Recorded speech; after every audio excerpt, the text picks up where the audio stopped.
Magandang buhay po 'yan sa inyong lahat. At siyempre nandito po tayo mga guys.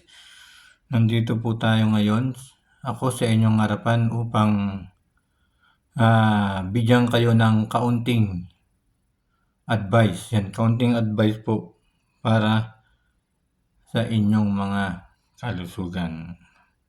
Sa panahon kasi mga ngayon ay mga guys ay mga tagapanood ay uso na uso po talaga ngayon. Kahit noon pa man ay uso talaga ang pagkakaroon ng high blood or hypertension o minamana natin sa ating mga magulang yung pagkakaroon ng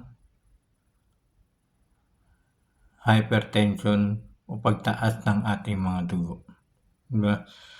Kaya mga guys, ginawa ko tong video na to para i-share din sa inyo kung ano nga ba yung mga common side effect ng gamot ng ating iniinom o binibigay sa atin ng ating mga doktor, lalo na ito para sa mga merong high blood or hypertension. Di ba? Nakatulad ko, meron din akong high blood at ako ay nagme-maintenance na rin ng aking gamot. Kaya itong video na to ay pag-uusapan natin yung tungkol nga ito sa side effect ng losartan. Kasi, di ba, kapag palagay natin ay nagpa-check up po tayo sa ating mga doktor.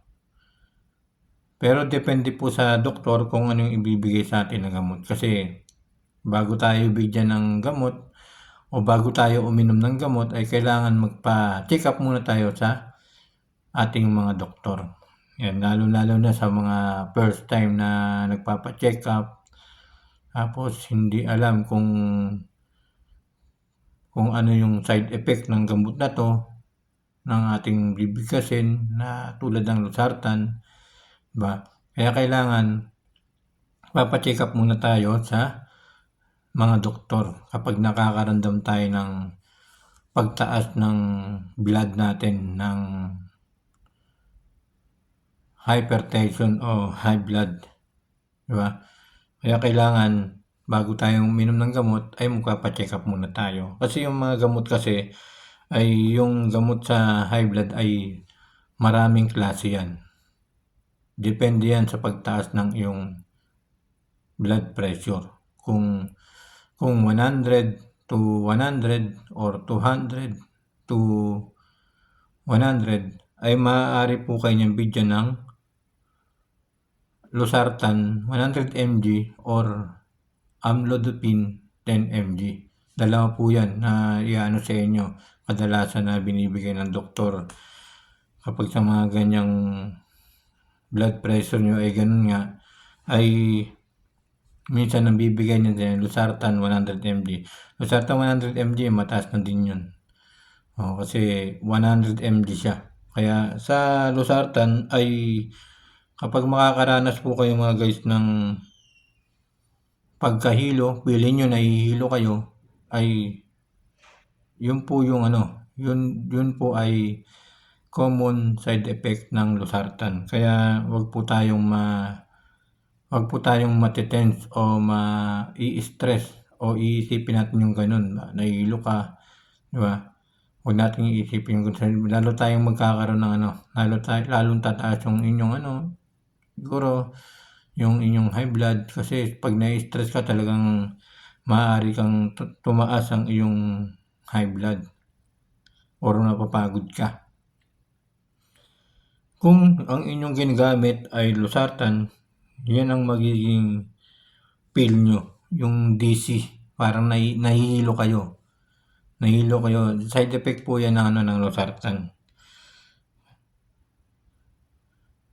Pag nahihilo kayo, na nakatayo kayo, konting ingat lang po tayo mga guys.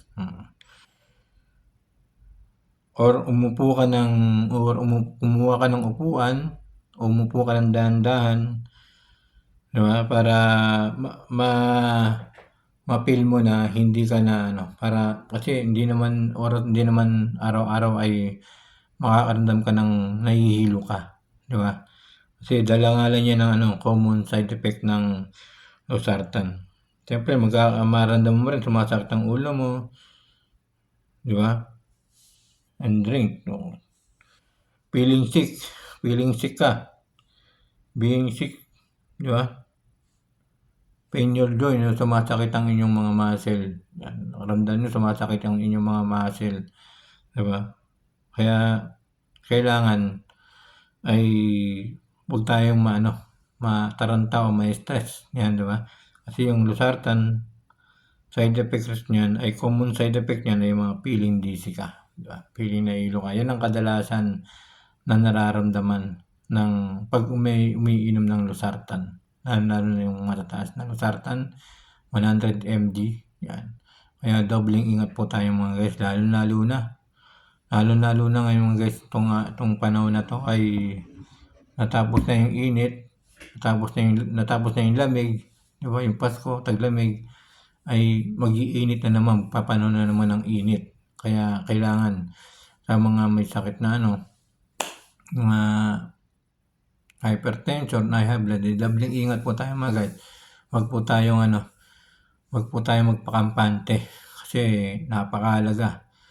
Mahalaga ang ating buhay. Mahalaga yung ating kalusugan. Kaya lagi po tayong mag-iingat. Kaya itong video na ito mga guys, sinabi ko pa inyo, advice lang po ito sa inyo lahat na kapag umiinom tayo ng mga gamot, siyempre, kailangan babasahin po natin. Yung sa loob po kasi ng karton ay meron po yan description, yung papel. Kailangan babasahin po natin yan. Babasahin po natin yan bago tayo uminom ng gamot. Kasi nandiyan po yung warning, side effects, o ano yung mga, kung makikita mo dyan, kung pwede ka bang uminom ng gamot na to o hindi. Kasi minsan meron tayong allergic sa gamot. May mga allergic sa gamot yung mga ibang tao. Diba?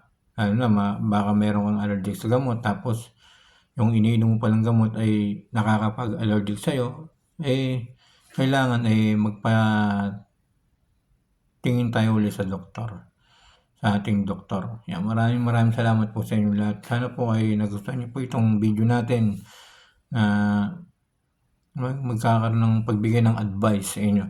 Lalo sa mga hypertension, mayroong mga high blood, di ba? Kailangan mahalin natin yung ating sarili. Alagaan natin yung ating healthy, kalusugan. Yan lamang po, maraming salamat po sa inyo lahat.